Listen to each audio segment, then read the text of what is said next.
Welcome to Cory's Conscious Living.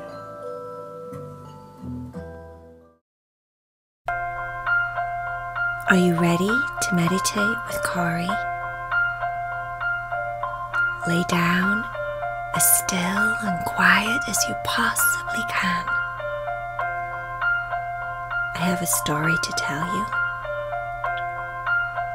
It was a sunny day in England, which is quite unusual. Penelope decided to go for a walk down to Moss Hill. She put on a nice big warm jacket, grabbed a sandwich from the kitchen because you never know when you might get hungry. She filled her pockets with treats for the ducks on the way. And Hanaman was right there by her side.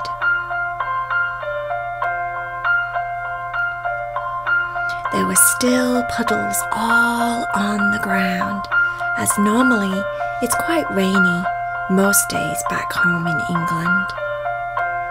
But today, like I said, was bright and sunny, and it was a perfect day to walk down the lane. The sun was warm, but yet she still had her warm jacket on just in case it changed very quickly into a windy, rainy, cold day. Penelope was smart like that. Sometimes Hanaman would be in front, as if he knew exactly where they were going, and he'd lead the way. And sometimes Penelope would lead the way, and Hanaman would follow along very carefully, keeping pace, staying almost right by her side.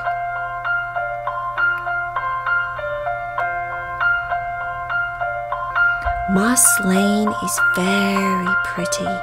It's green and lush, and it feels special to just be there. On this particular day, Penelope had remembered to bring along her magnifying glass. She had it right there in her left pocket. All the way down the lane, she would stop and investigate, have a bite of a sandwich, and stare into a leaf, or stare onto a rock, or stare up into the sky. It was like a whole new world existed when she looked through a magnifying glass. It was super fun and exciting. Penelope got to the place where the chickens were. The chickens were always hungry. Always hungry. And Penelope, like I said, remembered to get the chickens some treats. She pulled out a handful of crumbs and threw them on the ground so that the chickens could peck at the crumbs. And as they pecked, they clucked and made noises, and Penelope thought they were saying, "Thank you, Penelope. Thank you, Penelope. We love crumbs. Thank you so much, Penelope." She carried on walking down to a special place where she liked to sit by a rock. When she got there, she sat by the rock, took a big long look with her magnifying glass and looked really close. And when you look really close, you can see all the different colours of the grains and the sand and the rock as it's been formed together. It looks very different through a magnifying glass. She decided to take off her shoes and her socks and just feel the ground underneath her feet. She walked around the rock in circles, singing and humming and dancing and playing. There were still big puddles on the ground, and she jumped in them barefoot, and it felt delicious. The water was cold, and the earth underneath her toes was squishy and soft, and sometimes when she jumped in the puddles, it squished between her toes. It was the perfect day in England. A perfect day for a walk, a perfect day to explore. She took out her magnifying glass once again, sat down, had a bite of her sandwich.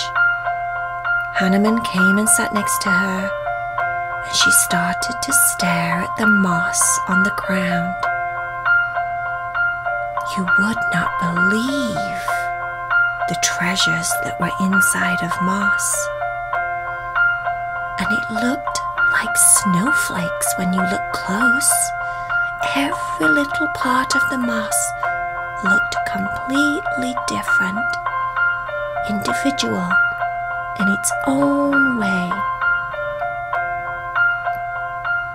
On the moss you could see little droplets of water and also tiny little creatures moving and scurrying around like they were living and doing their thing in their home, and no one would ever know they were there unless you were like Penelope and you had your magnifying glass.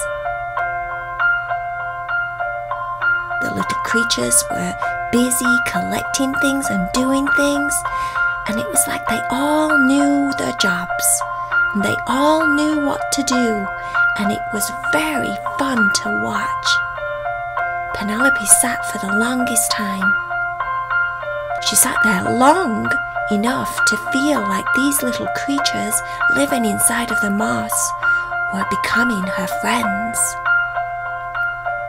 She imagined that they were talking to her. "Hi, Penelope. Do you like the sun? We love the sun.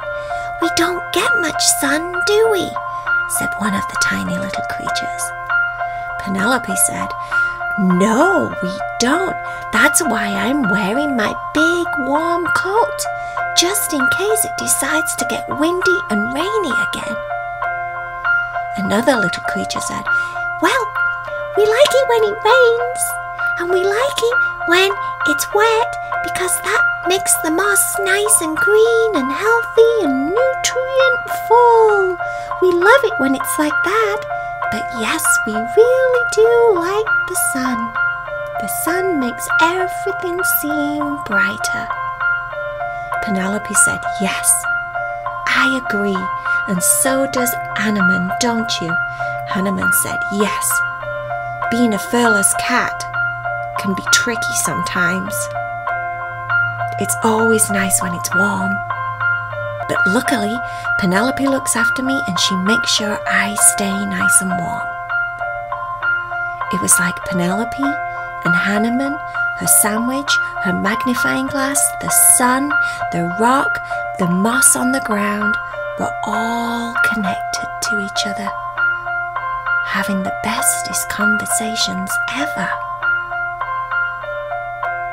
It started to get cloudy and a little bit darker in the sky, and Penelope felt the change in the temperature, and so did Hanaman. Hanaman started to shiver just a little bit. It looked like the sun was gone for the day. Penelope took a hold of Hanaman and put him inside of her jacket right there on her heart. She zipped up the front to keep him all nice and warm and snug, and they sat and cuddled. They cuddled for a long time, and she kissed his head and stroked down his nose. And before long, Hanaman was very comfortable enough to fall to sleep. Penelope finished all of her sandwich, said goodbye to her new friends that lived in the moss. Her feet were nice and dry by now, so she put her socks on and her shoes on and started to walk home. She walked past the chickens and said goodbye to the chickens. "See you tomorrow, chickens." Cluck, cluck, cluck, cluck, cluck, cluck, cluck. They all said goodbye, Penelope. "See you tomorrow." "Thanks for the crumbs, Penelope," shouted one of the chickens. Hanaman slept the whole walk home. And then when they got inside of the house, Penelope thought it would be such a shame to move him when he's all comfortable and warm and safe and snug. "Maybe I'll just sit here by the fire," she thought. "Maybe me and Hanaman can just lay down on this pillow, this nice, soft pillow."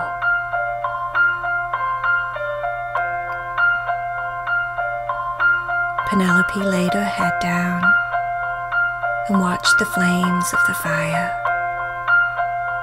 Gold, orange, deep red. Sometimes she saw purple and blue. And the flames danced. And as they danced, she felt the warmth and she heard them talking back and forth.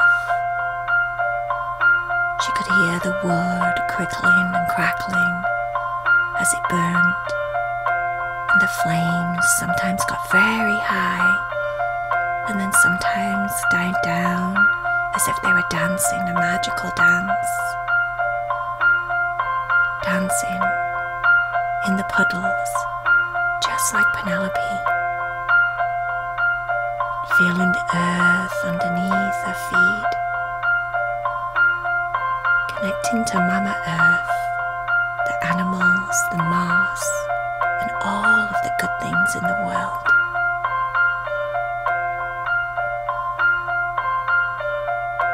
She watched the flames to the point where they started to mesmerize her and made her close her eyes. Hanaman had a very gentle purring snore as he laid on her chest.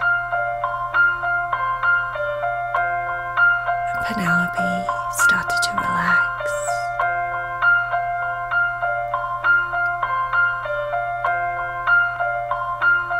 It was nice to be warm and cuddly and snug inside, to be safe in the house.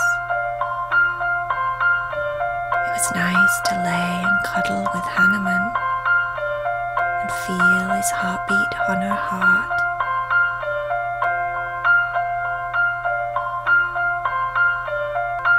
Her body got tired. Her mind started to slow down. All of the thoughts about her day drifted through her mind like waves of the ocean. She would see them in her mind, and then they would go poof and just disappear, one by one, until eventually Penelope's mind seemed to go blank.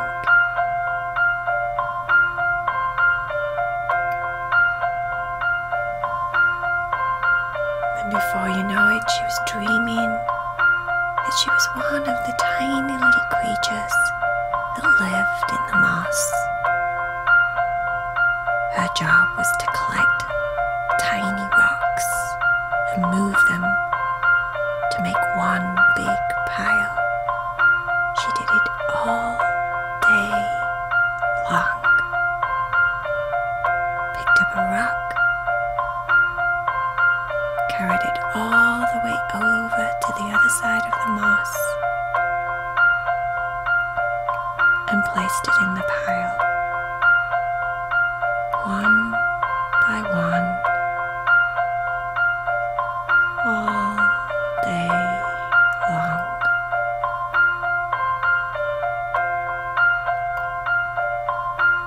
Over and over,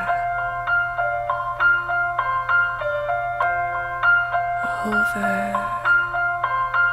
and over.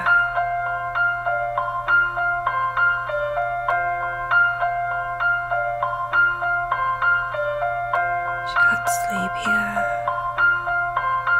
and sleepier and sleepier.